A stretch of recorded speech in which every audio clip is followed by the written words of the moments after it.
अस्सलाम वालेकुम नाज़रीन, एकेडमिया मैगज़ीन पॉडकास्ट के साथ मैं हूं अली अरशद। नाज़रीन, आज हम जिस शख्सियत से गुफ्तगू करेंगे हायर एजुकेशन के हवाले से, पंजाब की जामियात के मसाइल के हवाले से और हायर एजुकेशन सेक्टर को दरपेश मसाइल के हवाले से और चैलेंजेस और उनसे कैसे जो है वो निपटा जा सकता है।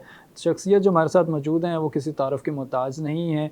प्रोफ़ेसर डॉक्टर मोहम्मद इकरार अहमद ख़ान हमारे साथ मौजूद हैं, जो कि वाइस चांसलर भी रहे हैं एग्रीकल्चर यूनिवर्सिटी फैसलाबाद में। पाकिस्तान में एक बहुत बड़ा नाम है बतौर माहिर तालीम, बतौर एग्रेरियन उनका बड़ा तजर्बा है इस फील्ड के हवाले से। इस टाइम वो पंजाब हायर एजुकेशन कमीशन में बतौर चेयरमैन अपनी खदमात सर अंजाम दे रहे हैं। हमारे साथ मौजूद हैं डॉक्टर साहब। वेरी वार्म वेलकम यू, आपका बहुत शुक्रिया।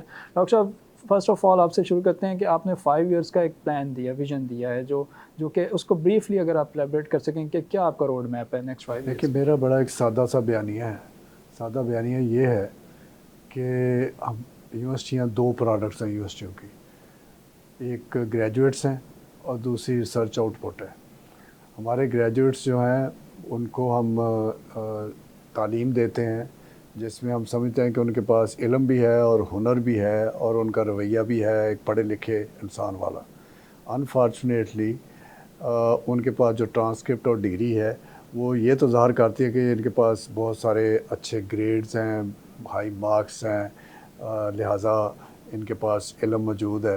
लेकिन एम्प्लॉयर जब उसको टेस्ट करता है अपनी लिटमस टेस्ट से, यार्ड स्टिक से, तो एम्प्लॉयर कहता है कि ये एम्प्लॉयबल नहीं है, उनके पास लाइफ सेविंग स्किल नहीं है, एम्प्लॉयबल स्किल नहीं है। और मिन हासिल कौम हमारे रवैयों का और एथिक्स का काफ़ी बड़ा चैलेंज है। तो मेरा पहला बयानिया तो ये है कि हमने अपने जो ग्रेजुएट है उसको ना सिर्फ इल्म देना है बल्कि हुनर भी देना है और उनको अखलाकियात भी सिखानी है। दूसरा मेरा बयानिया ये है कि हमारी जो रिसर्च है, जब यूनिवर्सिटी ग्रांट्स कमीशन से पाकिस्तान में हायर एजुकेशन कमीशन बना तो उस वक्त साल में कुल मिला के कोई 800 पब्लिकेशन होती थी, जो इस साल 40,000 को टच कर रही है। ये 800 से 40,000 पर हम पहुंच गए हैं। इससे कितने हमने मुआशरे के जो मसाइल हैं उनका हल पेश किया है। रिसर्च तो हल पेश करने के लिए थी। तो मेरे ये दो बयानिए हैं कि जो हमारा ग्रेजुएट है वो इल्म के साथ साथ हुनर और रवैया लेके जाए और हमारी जो रिसर्च है वो हमारे मसाइल का हल पेश करे। सर, आपने ये बिल्कुल ये बयानिए दो दिए। आप क्या समझते हैं कि पंजाब की जामियात में इतना पोटेंशियल मौजूद है कि वो अप्लाइड रिसर्च को फॉलो कर सकें? और जो हम एक राग अलापते हैं इंडस्ट्री एकेडेमिया लिंकेजेस का, इस बयानिए को, इंडस्ट्री एकेडेमिया लिंकेजेस को पेपर वर्क से निकाल के एग्जीक्यूशन की तरफ लाने के लिए हमारे पास पोटेंशियल मौजूद है? ये राग के ऊपर मैं ज़्यादा बात नहीं करना चाहता। आप ये पहला सवाल का जो आपका हिस्सा है ना, उसको मैं आपको गारंटी करता हूँ कि हमारी जामियात में ये इतनी सख्त है कि वो उनको अगर डायरेक्शन सही दी जाए, उनको एक फ्रेमवर्क दिया जाए कि सिर्फ पेपर पब्लिश करना काफ़ी नहीं है, तो वो यकीनन रिस्पॉन्ड करेंगे। उसकी एक सादी सी हमने एक एक्सरसाइज की। हमने सारी पंजाब की जामियात को कहा कि हमने आइडेंटिफाई किए हैं 22 एरियाज़ ऑफ एंगेजमेंट जिसमें हम समझते हैं कि हमारी सिविल सोसाइटी और हमारी इकानमी को ज़रूरत है नॉलेज की, स्किल की, इनोवेशन की। इसके ऊपर हम ईंटों और पत्थरों में पैसे, सीमेंट में पैसे लगाए बगैर हम चाहते हैं कि आपको हम बजट करें इस तरह से कि आप अच्छी तहकीक कर सकें जो कि मुल्की मसाइल और मुआशरे के मसाइल को एड्रेस करते हों। तो हमें बहुत मुझे बड़ी खुशी हो रही है बताते हुए कि मेरे पास को 300 के करीब कॉन्सर्ट पेपर आए हैं और उसमें साफ नज़र आ रहा है कि हमारी यूनिवर्सिटियों में टैलेंट मौजूद है, वो स्कैटर्ड है। उसको हम क्लस्टर बना दें, हम उसको क्लस्टर करने के इस वक्त मराहल से गुज़र रहे हैं। हमने उसके लिए एक कंसल्टेंट्स की टीम आइडेंटिफाई की है और उसका रिव्यू हो रहा है और इंशाल्लाह आने वाले चंद हफ्तों में हम ये क्लस्टर्स बाकायदा अनाउंस करेंगे। लेकिन पिछले 2-3 हफ्ते से थोड़ी सोच में एक जो तब्दीली लाना ज़रूरी थी वो ये है कि प्राइम मिनिस्टर पाकिस्तान ने क्लाइमेट चेंज और एग्रीकल्चर फूड सिक्योरिटी की एमरजेंसी अनाउंस की है। तो अब हम चाह ये रहे हैं कि ये सारे जो सोच के दायरे हैं वो अपनी अपनी जगह पे अपना काम करें, लेकिन उनका जो टारगेट है वो हो कि हमने अपने आप को क्लाइमेट रिजिलियंट और अडेप्टेबल बनाना है। क्योंकि क्लाइमेट चेंज की वजह से जो इस साल हुआ है या 2022 में हुआ था, 22 में हुआ था, वो फिर होगा। तो हम चाहते हैं कि research driven evidence based solutions निकाले जाएँ। वो उसमें सोशल साइंसेस भी हैं, इंजीनियरिंग भी है, हेल्थ भी है, फूड सिक्योरिटी भी है। उसमें हमारी जो है एक इंटीग्रेशन की रिक्वायरमेंट भी है कि सॉल्यूशन पैकेज हो जो कमर्शियली वायबल हो, जिसमें आपने जो कहा एकेडमिया इंडस्ट्री लिंकेज, अगर वो कमर्शियली वायबल होंगे तो इंडस्ट्री उसमें इन्वेस्ट करने को तैयार हो जाएगी। तो अब हम मुस्तकबिल में मेरा जो गवर्नमेंट को सजेशन है वो ये है कि हम बिल्डिंगें खड़ी करने की बजाय ब्रेन्स को इस्तेमाल करें, टैलेंट को इस्तेमाल करें। बिल्कुल। अच्छा सर, ब्रीफली बताइएगा कि पंजाब HEC सर इसकी डायरेक्शन किस तरफ है? मींस के इसकी पंजाब में जो यूनिवर्सिटीज़ को रेगुलराइज करने में इसका किरदार है, यूनिवर्सिटीज़ को नए चार्टर देने में इसका किरदार है, या ये एक्रीडिटेशंस के मामला तक महदूद है? देखिए, ये फ़िलहाल तो चूं चूं का मरबा है, क्योंकि फेडरल HEC के वही फंक्शन है जो प्रोविंशियल HEC के हैं, और सिर्फ एक फंक्शन जो है यहाँ पे ज़्यादा है, वो ये है कि हमने फेडरल HEC के साथ कोऑर्डिनेशन करनी है। तो हम कोऑर्डिनेशन में काम फ़िलहाल तो नहीं हो रहा, तो फेडरल HEC भी चला रही है अपनी क्रेडिटेशन, हम भी अपनी क्रेडिटेशन चला रहे हैं। वो भी एफिलिएशन की मॉनिटरिंग कर रही है, हम भी एफिलिएशन की मॉनिटर कर रहे हैं। वो भी फेडरल चार्टर दिलवा देती है, हम भी प्रोविंशियल चार्टर दिलवा देते हैं, और दोनों जगह पे प्राइवेट मेंबर से भी चार्टर आ रहे हैं। तो ये मैं समझता हूँ कि बड़ी सख्त ज़रूरत है कि फेडरल और प्रोविंशियल सिस्टम जो है वो कोऑर्डिनेशन से काम करें, ताकि हम एक दूसरे के काम को कम्प्लीमेंट कर सकें। एंड ऑफ द डे हम सबका एक ही गोल है, वो है इस मुल्क की भलाई और वो तालीम के ज़रिए। तो फेडरल HEC के बाद 18th अमेंडमेंट की वजह से प्रोविंशियल HEC बने सिंध और पंजाब में, दूसरे सूबों में बनने जा रहे हैं। तो इस बात को अब 10 साल से ज़्यादा वक्त गुजर चुका है। 10 साल में पहले तो फेडरल HEC प्रोविंशियल HEC को रिकग्नाइज़ करने को तैयार नहीं था, लेकिन अब वहाँ पे भी काफ़ी तब्दीली है सोच की, प्रोविंशियल HEC को रिकग्नाइज़ करते हैं। दूसरा यह है कि इसका वॉल्यूम इतना बढ़ गया है। जब UGC से HEC बना था तो कुल मिला के 20-22 यूनिवर्सिटियाँ थी। अब 440 यूनिवर्सिटियाँ और डिग्री वार्डिंग इदारे तो इस वक्त मौजूद हैं, नए बन रहे हैं। तो इन हालात में ज़रूरी है कि पावर शेयरिंग ना करें, डिवीज़न ऑफ लेबर कर लें। पावर जितनी है नेशनल सिस्टम की, वो सूबों के साथ शेयर हो जाए। मैं समझता हूँ कि फेडरल HEC को करिकुलम उनके पास रहना चाहिए, नेशनल स्टैंडर्ड उन्होंने ही सेट करने हैं। अगर कोई कैटेगराइजेशन होनी है तो वे भी वही हमसे बेहतर कर सकते हैं। इंटरनेशनल जो अरेंजमेंट है वो भी फेडरल HEC ही कर सकता है। तो हम ग्लोबल विलेज का हिस्सा हैं। इंटरनेशनल प्रोग्राम जो है वो उनका जो प्लेटफार्म है वो फेडरल HEC ही है। इसी तरह से एक अटेस्टेशन की रिक्वायरमेंट है, ह्यूमन रिसोर्स की मोबिलिटी की ज़रूरत है। ये काम जो है फेडरल लेवल पे होने चाहिए। लेकिन फेडरल HEC की पॉलिसीज़ हैं कुछ 26-27, वो यूनिवर्सिटी में अगर इम्प्लीमेंट हो जाएं तो सारे जो क्वालिटी के हमारे क्राइसिस हैं वो ख़त्म हो जाएंगे। अब फेडरल HEC ने पॉलिसीज़ दे दी हैं, इम्प्लीमेंट नहीं करवा पाए। उनको इम्प्लीमेंट करने के लिए ज़रूरी है कि प्रोविंशियल सिस्टम जो है वो एक्टिव हो और कोऑर्डिनेशन में काम करे। सर, प्रोविंशियल कमीशंस तो बन गए, फेडरल HEC चाहता भी है कोऑर्डिनेशन बने, लेकिन यहाँ पे एक रुकावट है हायर एजुकेशन डिपार्टमेंट की, ब्यूरोक्रेसी की।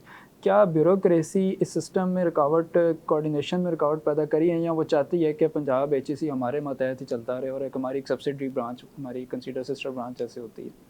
देखें, ये एक बहस है जो चल रही है। मुझे 3-4 महीने, अभी 3.5-4 महीने हुए हैं, तो इसमें मुझे कोई ख़ास रेजिस्टेंस नहीं नज़र आई HED से। लेकिन ये बड़ा ज़रूरी है कि रोल एंड रिस्पॉन्सिबिलिटीज़ क्लियर हों। तो सबसे बड़ा जो रोल है ना, जहाँ से सिस्टम जो है मुल्कों में चलते हैं, वो है कि आपका फाइनेंशियल अरेंजमेंट जो है वो किस तरह से ऑपरेट करती है। लॉ के मुताबिक पंजाब में सारी यूनिवर्सिटियों की जो फंडिंग या बजटिंग का मामला है वो पंजाब हायर एजुकेशन कमीशन का डोमेन है। इसके 26 फंक्शन है, जिसमें 2 फंक्शन है कि बजट असेसमेंट्स करनी है, बजट डिज़ाइन करना है कंसल्टेटिवली, और उसके बाद गवर्नमेंट की एलोकेशन ब्लॉक आएगी जिसको वो किसी ऑब्जेक्टिव क्राइटेरिया के तहत यूनिवर्सिटी को जो है एलोकेट करे। ना सिर्फ एलोकेट करे, फिर उसकी जो यूटिलाइजेशन है उसको मॉनिटर भी करे और उसकी जो है असेसमेंट भी करे कि मनी इज़ वेल स्पेंट। ये लॉ में पंजाब हायर एजुकेशन कमीशन का मैंडेट है। ये मैंडेट अभी तक इस्तेमाल नहीं हुआ। लेकिन सर यहाँ पे तो हम देखते हैं कि 2012 से फाउंडिंग चेयरमैन से लेकर टिल टुडे पंजाब एचईसी को तो अपने अखराजात पूरा करने के लिए भी बजट की कमी का सामना रहता है, तो फंडिंग फिर आगे कैसे आप लेकर चलेंगे? अगर लॉ ये बात कहता है तो किस तरह कोई एनएफसी अवार्ड के थ्रू नहीं, आई? एनएफसी जो है वो तो सूबों को ये डिवॉल्व कर चुका ना, तो वो डिविजिबल पूल में सूबों के पैसे उनको आ गए, ये मामला सूबाई है। अच्छा, लेकिन फेडरल के साथ इसलिए इसकी रिलेशनशिप रहेगी कि फेडरल एचईसी जो है उसके अपने रिसोर्सेज, उसको रिसोर्सेज भी मिलते हैं जो सूबों के साथ शेयर किए जाते हैं। लेकिन वक्त के साथ साथ अब होगा ये कि बहुत सारी फेडरली चार्टर्ड यूनिवर्सिटियाँ मैदान में आ गई हैं, तो अब फेडरल एचईसी का पहली प्रेफरेंस होगी फेडरली चार्टर्ड यूनिवर्सिटियाँ। प्रोविंशियल चार्टर को वो मेरे ख्याल में इग्नोर करेंगे। तो हमें अब अशद ज़रूरत है इस बात की कि प्रोविंशियल फ्रेमवर्क जो है वो स्ट्रक्चर हो जाए और वो किसी पैमाने के तहत हो। इस साल प्रोविंशियल गवर्नमेंट ने तकरीबन 26 अरब रुपया एलोकेट किया है यूनिवर्सिटियों के लिए, जो ग्रांट एंड एड की फार्म में गया है। Grant and aid is not the criteria होना चाहिए स्टूडेंट पॉपुलेशन, डिग्रीज़ की डिफ्रेंसीशन, इसको उसके बाद उनकी परफॉर्मेंस ग्रांट होनी चाहिए, उनकी कंपेटिटिव ग्रांट्स होनी चाहिए, और उनकी जो है वो अगर कोई अफर्मेटिव एक्शन है तो उसके लिहाज से फंडिंग की एलोकेशन होनी चाहिए। ये कोई ऑब्जेक्टिव क्राइटेरिया जो फेडरल एचईसी में इस्तेमाल हुए हैं, टाइम टेस्टेड हैं, उनको हम रिविज़िट कर लें। अगर उनमें कोई गुंजाइश है तब्दीली की वो हो सकती है, लेकिन grant and aid is not the way to give the money. कितनी फंडिंग 26 अरब के अलावा हमें मज़ीद चाहिए पंजाब की यूनिवर्सिटियों को देने के लिए? देखें, अगर हम स्टूडेंट पॉपुलेशन पे जाएं और अगर वो बेसिक क्राइटेरिया हो तो पंजाब में और फेडरल ग्रांट जो है इस वक्त तकरीबन 20 अरब फेडरल ग्रांट है और 26 अरब ये प्रोविंशियल ग्रांट है। 46 हो गई। तो जो हमारे ओवरऑल एक्सपेंडिचर है ये तकरीबन उसका 30% है। तो अब अगर यूनिवर्सिटी को कंफर्टेबल करना है तो ये बहुत थोड़ी है। एक तो ये है। दूसरा, मैं ये समझता हूँ कि इसको बेशक 30% ही रहे, हमें कोई ना कोई कंपेटिटिव ग्रांट्स का निज़ाम लेके आना चाहिए, परफॉर्मेंस ग्रांट का लेके आना चाहिए, ताकि जो यूनिवर्सिटी अच्छा काम करती हैं उनमें हम इन्वेस्ट कर सकें। दूसरा ये है कि 51 पब्लिक सेक्टर यूनिवर्सिटीज़ हैं, तकरीबन इतनी प्राइवेट है, तो अगर अच्छा काम प्राइवेट यूनिवर्सिटीज़ में हो रहा है तो वहाँ पे भी पब्लिक इन्वेस्टमेंट होनी चाहिए। मसलन चीफ मिनिस्टर साहबा का जो होनहार स्कॉलरशिप प्रोग्राम है, इसमें प्राइवेट यूनिवर्सिटियाँ एलिजिबल हैं। तो इसी तरह से अगर रिसर्च में प्राइवेट यूनिवर्सिटी अच्छा काम करती हैं तो वहाँ पे विंडो होनी चाहिए उनके लिए भी।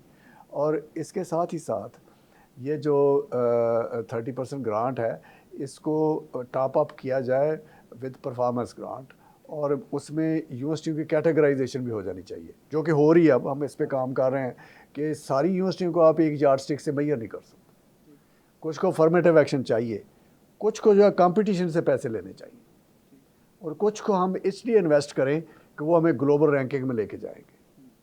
तो ये इस तरह की 3-4 कैटेगरीज एचईसी इस वक्त एक्सरसाइज कर रही है। ग्रीन, ब्लू, ऑरेंज और ग्रे यूनिवर्सिटियाँ हैं, तो उसकी एक यार्डस्टिक बनी हुई है।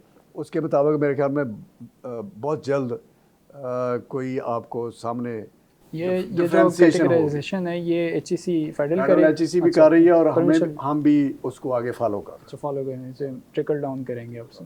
अच्छा, राइट सर। अच्छा, इस टाइम पर सर यूनिवर्सिटी सारी जितनी पब्लिक हैं पंजाब में या प्राइवेट हैं, सबको एक मुश्तरका एक अलमिया का सामना है, वो है इनरोलमेंट के इस बार गिरने की वजह फाइनेंशियल तो हमें नज़र आती है।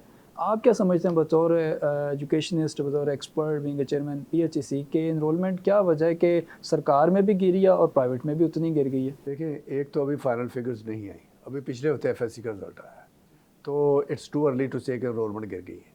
अच्छा, दूसरा ये है कि इनरोलमेंट इंडिविजुअल इंस्टीट्यूशन में वेरिएशन आ रही है, कुछ सब्जेक्ट्स की प्रेफरेंस चेंज हो रही है कि पुराने जो ट्रेडिशनल सब्जेक्ट्स हैं उनमें बच्चे दाखिले नहीं ले रहे, नए जो ट्रेंडी सब्जेक्ट्स हैं उनमें बच्चे दाखिला ले रहे हैं।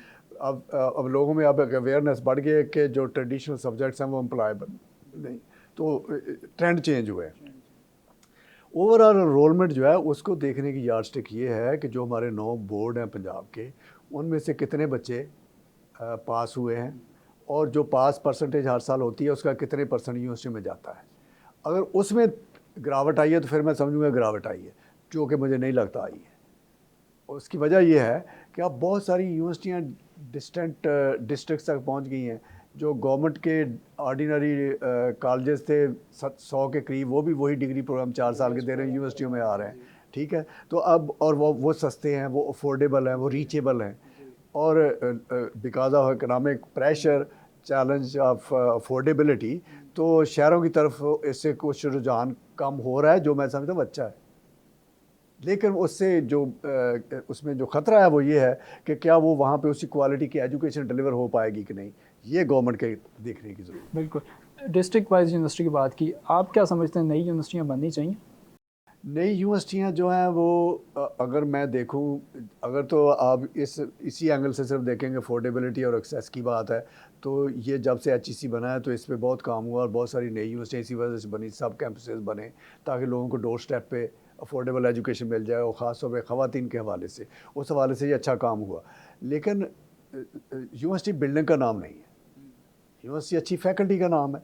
अब जब आपकी 50% यूनिवर्सिटी लाहौर में या इस्लामाबाद में उस टेरिटरी में होंगी, तो अच्छी फैकल्टी को यहाँ पे अपॉर्चुनिटी बहुत है, वो डिस्ट्रिक्ट यूनिवर्सिटी में जाने को तैयार नहीं है, वहाँ जाके पढ़ाने को तैयार नहीं है। वहाँ अगर जाते हैं तो वो तलाश में इस वक्त कब छोड़ के जाएँ।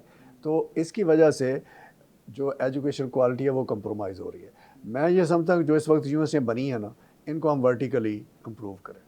बिल्कुल ठीक, राइट। अच्छा सर, अब बात करते हैं ऑटोनॉमी के हवाले से। इस टाइम पर बहुत ज़्यादा एक तहफ़्फ़ुज़ात का भी आलम है, और बहुत ज़्यादा हर तरफ ये, हर वाइस चांसलर की ज़ुबान पे ये बात है कि सर जो एक बिल लाया जा रहा है पंजाब में सिंडिकेट्स के हवाले से, सर क्या आप समझते हैं कि ये, और क्या आप इस हक़ में हैं कि यूनिवर्सिटीज़ की सिंडिकेट का चेयरमैन मिनिस्टर होना चाहिए?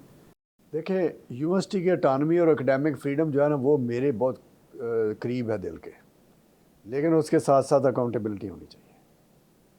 हुआ ये है कि ओवर टाइम ये एक होता भी है कि जो बुरी खबर है वो बहुत फैलती है, तो जब बुरी खबर को आती है तो बहुत सारी अच्छी खबरें दब जाती हैं। सो हमेशा एग्जांपल जो है वो बुरी खबर बुरी की दी जाती है। ऐसे वाक़यात ज़रूर नूरमा हुए हैं जहाँ पे वाइस चांसलर ने पावर मिसयूज़ किया और अकाउंटेबल नहीं रहे, तो उसने फिर ये स्पेस दिया कि इस गवर्नेंस मॉडल को रिविज़िट किया। ये 2012 से शुरू हुआ। अच्छा, अब 2012 में उन्होंने इसका सलूशन ये निकाला कि वाइस चांसलर सिंडिकेट को चेयर ना करे। उसका एक आर्गूमेंट ये भी है कि यूनिवर्सिटीज़ आर बॉडी कॉर्पोरेट, और कॉर्पोरेट स्ट्रक्चर में जो बोर्ड का चेयरमैन होता है वो चीफ एग्जीक्यूटिव नहीं होता। तो वाइस चांसलर चीफ एग्जीक्यूटिव है, सिंडिकेट जो वो बोर्ड है। तो इस आर्गूमेंट के तहत कहा गया कि बोर्ड का चेयरमैन जो है वो वाइस चांसलर नहीं होना चाहिए। 2012 के बाद जितनी यूनिवर्सिटियाँ बनी हैं उन सब का जो चेयरमैन है वो मिनिस्टर है। लेकिन अब नंबर ऑफ़ यूनिवर्सिटीज़ को देखते हुए, वॉल्यूम ऑफ वर्क को देखते हुए, और एक आर्गूमेंट ये भी है कि क्या ये पॉलिटिकली वाइज है कि यूनिवर्सिटियाँ जो गवर्नमेंट कंट्रोल करे, या यूनिवर्सिटियों को जो है वो सेल्फ गवर्न होना चाहिए। 3 MPs यूनिवर्सिटी सिंडिकेट में आ गए, सेल्फ गवर्नेंस, हाँ जी, तो सेल्फ गवर्न होना चाहिए। तो इसके हवाले से हमने मेरे आने से पहले कोई एक्सरसाइज हुई थी, मैंने भी एक नई एक्सरसाइज की है जिसमें मैंने प्लानिंग कमीशन ऑफ पाकिस्तान के कंसल्टेशन की है। 2 मीटिंग्स हसन इकबाल साहब से की हैं जो कि फेडरल मिनिस्ट्री ऑफ रिफॉर्म्स है। हम इसको यूनिवर्सिटी रिफॉर्म्स के एंगल से हमने भी एक एक्ट दिया है। हमने उस एक्ट में कहा है कि academic freedom and autonomy granted, but accountability भी साथ में बिल्ड इन की गई है। तो हमने एक सिंडिकेट की बजाय 2 एडमिनिस्ट्रेटिव यूनिट प्रपोज किए। उसको सिंडिकेट कह लें, उसको मैनेजमेंट कमेटी कह लें, या उसको सेनेट एंड सिंडिकेट कह लें। उसकी कंपोजिशन जो इस वक्त सिंडिकेट है उसमें 3 किस्म के फंक्शन हैं।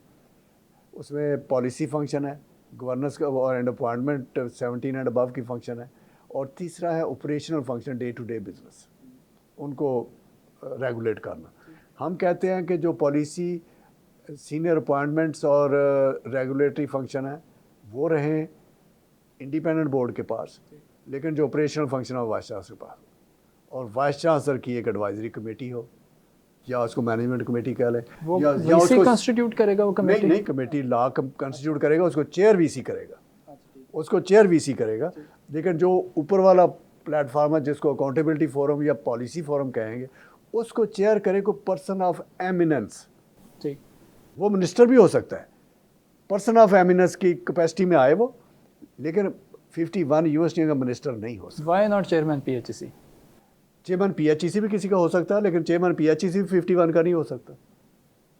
ठीक है, तो चेयरमैन PHEC भी अगर एग्जाम्पल सेट करनी है तो मिनिस्टर भी 2-3 को करे चेयर, चेयरमैन PHEC भी चेयर करे, कोई रिटायर्ड फेडरल सेक्रेटरी करें, कोई रिटायर्ड जज करें, कोई रिटायर्ड जनरल करे, कोई रिटायर्ड सिविल सोसाइटी का टॉप नेम करे, तो आपके सामने एक मिक्स आ जाएगी कि बोर्ड की परफॉर्मेंस कहाँ कैसी है, और ऑपरेशनली वाइस चांसलर को ऑटोनॉमी भी पूरी मिल जाए। ये हमने प्रपोज किया, हमने सबमिट कर दिया गवर्नमेंट को। ठीक, नहीं क्या इसमें अच्छा नहीं होगा कि उस मैनेजमेंट कमेटी का सरबराह भी जो है ऊपर वो कोई एकेडमिशियन ही हो, नहीं वाइस चांसलर हो, उसका वाइस चांसलर के हाथ ना बांधे। नहीं सॉरी प्रोफेसर, जो आप एमिनेंस कह रहे हैं पर्सन, वो उसकी बात मैं कर रहा हूँ। हाँ वो कोई एकेडमिशियन हो, एकेडमिशियन भी हो, अगर कोई रिटायर्ड वाइस चांसलर हो, बिल्कुल रिटायर्ड वाइस बहुत से चांसलर, अच्छे नाम है हमारे पास, अच्छे नाम है, रिटायर्ड चेयरमैन HEC, जी बिल्कुल, retired chairman PHEC, retired vice chancellor, बिल्कुल, रिटायर्ड फेडरल सेक्रेटरी, 22 ग्रेड से कम ना हो, बिल्कुल रिटायर्ड जज हो, बिल्कुल। तो ये हम प्रपोज कर रहे हैं, और मिनिस्टर भी हो जाए। मैं कह रहा हूँ वहाँ पे एग्जाम्पल सेट हो जाएगी ना कि 3 मिनिस्टर ने चेयर की हैं, और 3 रिटायर्ड वाइस चांसलर ने चेयर की हैं, और 3 चेयर की हैं रिटायर्ड HEC के चेयरपर्सनों ने।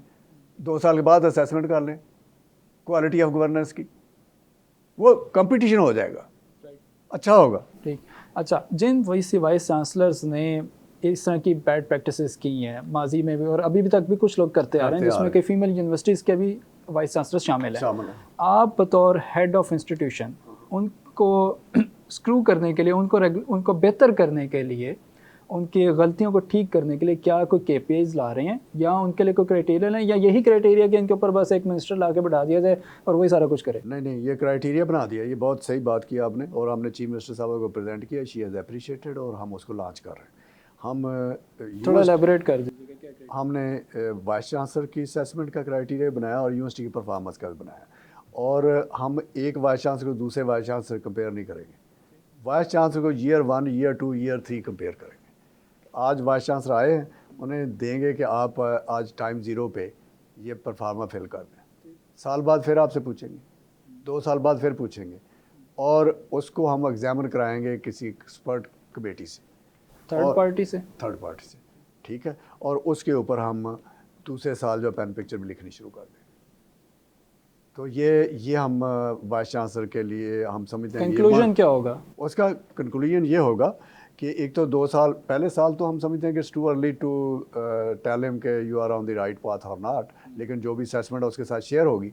दूसरे साल उसे बता दिया जाएगा कि यू आर डूइंग गुड और यू हैव दीज डेफिशिएंसीज, इनको इम्प्रूव करें। अगर वो तीसरे साल तक इम्प्रूव नहीं करता तो हम तीसरे साल पेन पिक्चर लिखेंगे कि इस साहब को दोबारा कंसिडर ना किया जाए, ये अगर पूरा करने दिया जाए, नेक्स्ट ना कंसिडर किया जाए। अगर बहुत ही बुरे हालात है तो ये भी कहा जाए कि इसको फारग किया जाए, लॉ में ये प्रोविजन लाई जाए।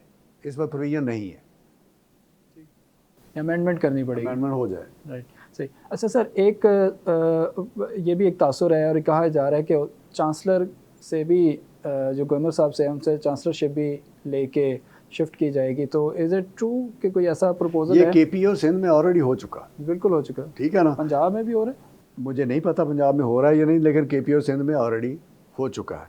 अच्छा, अब 18th अमेंडमेंट के बाद एक्चुअली हुआ यह है कि चांसलर का ऑफिस जो है वो सिर्फ अब सिम्बॉलिक ऑफिस है, क्योंकि एक chancellor is bound by the advice of chief minister. However सारी यूनिवर्सिटी में एक चांसलर के पास अपील सुनने की पावर है, वो अक्सर मिसयूज़ हो रही है।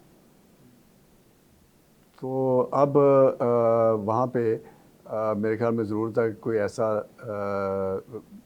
बोर्ड ऑफ ऑपरेंडी हो, board of advisory like advisory को हो, जिससे वो पावर मिसयूज़ ना, और चांसलर साहब जो है कोई एडवाइजरी कमेटी बनाए, या कोई गवर्नमेंट में इंटर गवर्नमेंट ने एक एजुकेशन की मिनिस्ट्रियल कमेटी बनाई हुई है, तो इस तरह का कोई निज़ाम चांसलर के नीचे होना चाहिए।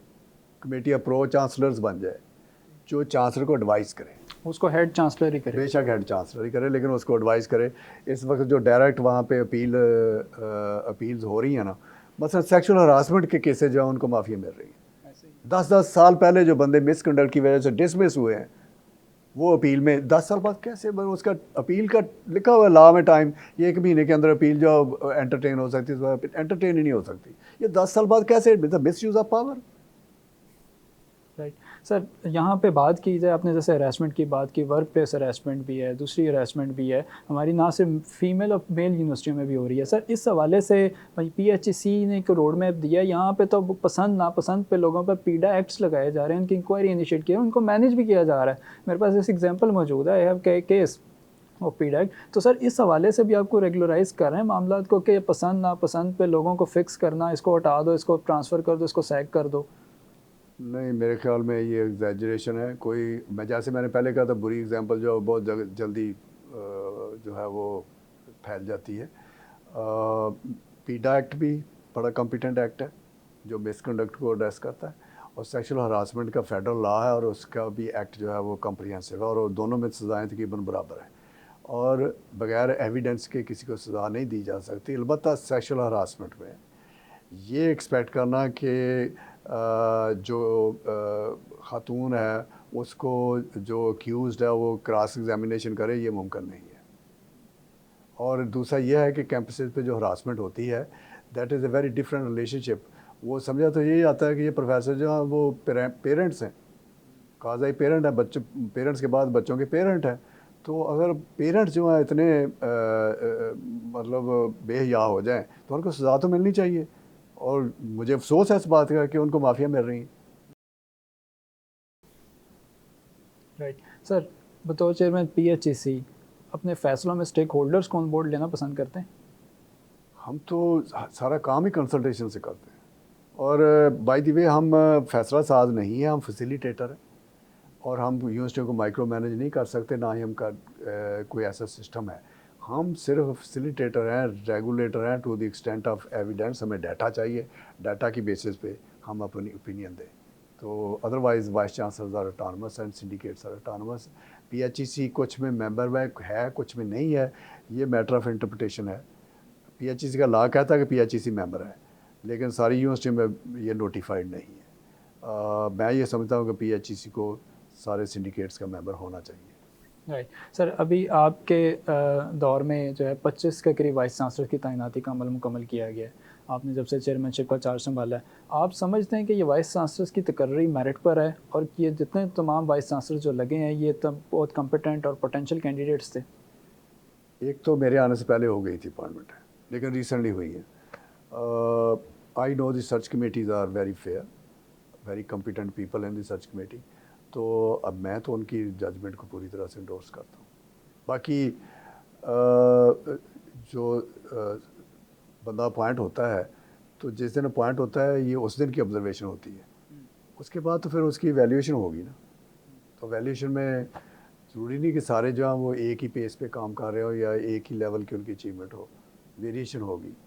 राइट। सर रैंकिंग्स पे बात करते हैं। रैंकिंग को कुछ वाइस चांसलर का कहना है कि ये तो सिर्फ पैसों का गोरख धंधा बन गया, पैसे लगाएं रैंकिंग में, जहाँ मर्जी ये फॉल कर लें। क्या रैंकिंग हमारी यूनिवर्सिटियों के लिए बहुत अहम है, और अगर अहम है तो हम कहाँ खड़े हैं अपनी रैंकिंग में, किसको अब तस्लीम करें? कभी यूएस की आती, कभी टाइम्स की आती, कभी एचईसी की आती। नहीं, गवर्नमेंट में जो रिकगनाइज है सिर्फ क्यूएस है। बाकी जब जो जिनकी क्यूएस नहीं आती फिर वो इधर उधर और ढूंढ लेते हैं। गवर्नमेंट रिकगनाइज्ड एक ही है, क्यूएस। तो अच्छा, ये आप कह लें कि ये एक गुड मेजर ऑफ प्रोग्रेस है कि आप हर साल आपको डाटा देना पड़ता है। उसमें आपके एकेडमिक का डाटा है, रिसर्च का डाटा है, अप्लायबिलिटी का डाटा है, इंडस्ट्री लिंकेजेस का डाटा है, सिविल सोसाइटी का डाटा है, साइटेशन का डाटा है, तो सेल्फ असेसमेंट भी उसमें हो जाती है। तो मैं समझता हूँ कि इसमें पार्टिसिपेट हमें करना चाहिए, लेकिन ये जो हर किस्म की रैंकिंग मैदान में आ जाती है ना, ये सेल्फ सर्विंग है। राइट। सर कैसे देखते हैं कि हमारी यूनिवर्सिटीज़ पब्लिक और प्राइवेट दोनों दुरुस्त सिमत में जा रही हैं? मेरे ख्याल में ग्लास इज़ हाफ फुल, तो इसमें बहुत सारी गुंजाइश है इम्प्रूवमेंट की, लेकिन ऐसा नहीं है कि कोई गदर मचा हुआ है। किस नौइयत की बेहतरी मज़ीद हो सकती है, क्वालिटी में या गवर्नेंस में? गवर्नेंस क्वालिटी के लिए ही है। अगर अच्छी गवर्नेंस होगी तो क्वालिटी में रिफ्लेक्ट होगी, तो governance is a major driver. Right, ठीक। अच्छा सर, पीएचईसी में इन हाउस आप क्या चेंजेस ला रहे हैं, और क्या कोई पीएचईसी को मज़ीद स्ट्रेंथन करने के लिए कुछ आपका रोड मैप, कोई स्ट्रेटजी है? जी, पीएचईसी इस वक्त इवन 50% स्ट्रेंथ पे काम कर रही, और इसमें जो सबसे वीक और मिसिंग लिंक है वो मॉनिटरिंग एंड वैल्यूएशन का है। तो हम रेगुलेटर नाम के हैं कि हम एक दफ़ा डॉक्यूमेंट लेके कह देते हैं जी एक्रेडिटेशन रिक्वायरमेंट पूरी हो गई, लेकिन ये तो एक कंटिन्यूस मॉनिटरिंग वैल्यूएशन का सब्जेक्ट है। तो मैं ये समझता हूँ कि सबसे जो अहम चीज़ अब हम लाना चाह रहे हैं, जो इंशाल्लाह लाएंगे, वो ये है कि ना सिर्फ एक्रेडिटेशन करें बल्कि monitoring and valuation.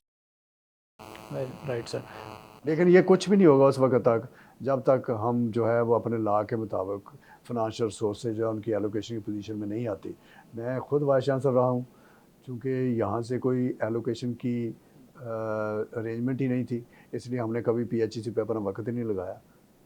Allocation federal से होती थी तो हम फेडरल में जाते थे, और अगर अब भी यहाँ पे एलोकेशन ना हुई तो मेरी बातें जो कुछ साल 6 महीने के बाद कोई भी नहीं सुनेगा, आप भी नहीं आएंगे मेरे साथ पॉडकास्ट करने। नहीं, हम तो आपके दोस्त हैं, हम आपके साथ रहेंगे रास्ते में। नहीं, वो ये वाइस चांसलर की बात नहीं सुनेंगे, ऐसे ही, बिल्कुल ऐसे ही। नहीं जो सुनेंगे। फंडिंग देगा ऑब्वियसली उसकी तरफ सब जाएंगे, उसकी तरफ और जाएंगे। अभी भी अगर फंडिंग सेक्शन ऑफिसर दे रहा है ना तो उसके पास जाएंगे, पीएचईसी के पास नहीं आएंगे।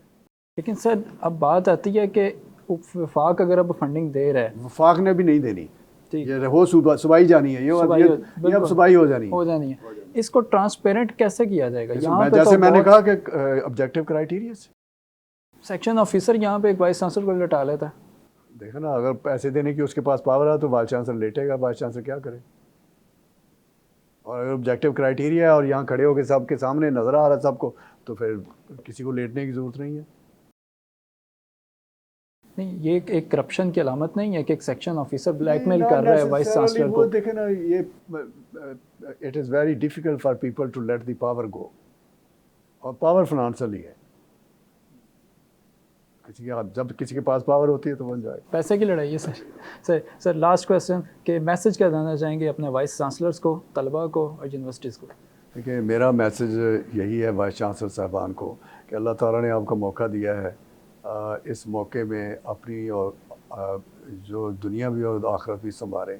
ये पैगंबरी पेशा है, इस पेशे में आपकी गाड़ियाँ और दफ्तर इम्पॉर्टेंट नहीं है, आपका फ़िक्र इम्पॉर्टेंट है। फ़िक्र करें, और तलबा के लिए मेरा यही है कि ये आपको अल्लाह ताला ने यू आर वेरी फॉर्चुनेट कि एक एज ग्रुप का 10-12% है यूनिवर्सिटियों में, ओवरऑल मुल्क का शायद वो 1% भी नहीं है, और वो जो है वो हमारी मुस्तकबिल का उम्मीद है, अपनी फैमिलीज़ के लिए, अपने लिए भी, और पूरे मुल्क के लिए वो हमारी उम्मीद है।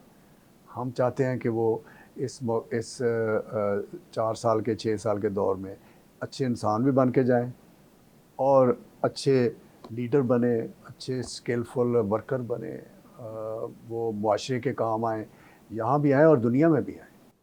राइट। बिल्कुल नाज़रीन, जैसे डॉक्टर साहब ने कहा कि तलबा इस कौम का मुस्तकबिल हैं, इस कौम की उम्मीद हैं, और तलबा को अपने रोशन मुस्तकबिल के लिए तालीम के सफ़र पर हमतनगोश होकर और कमर बस्ता होकर चलना पड़ेगा। आज के पॉडकास्ट से इजाज़त दीजिए। अल्लाह हाफ़िज़।